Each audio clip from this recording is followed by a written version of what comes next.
candle that does not go out and lasts forever. I will not buy more in the market. The result is amazing. I'm sure it will surprise you.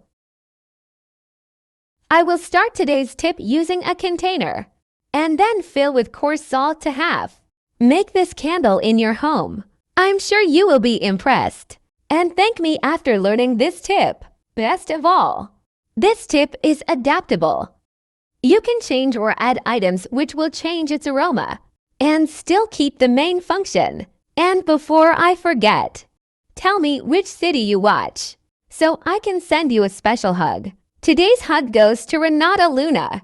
I'm glad you're enjoying our tips. The items inside the container not only bring an incredible aroma to the environment, but also work perfectly for decoration. Once it is at this point, I will add slices of lime over the salt. After they saw it in my house, my friends and family always asked me to teach this tip.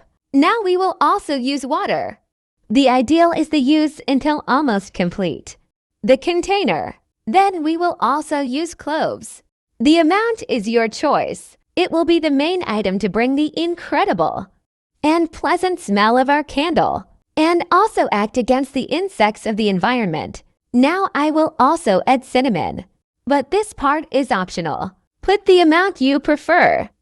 Then I will add some oil. It is the main item to keep our candle burning. To finish, I will use the bottom of a plastic cup. Will be the base to light. Our candle will work as a support for the fire and keep away from the liquid container.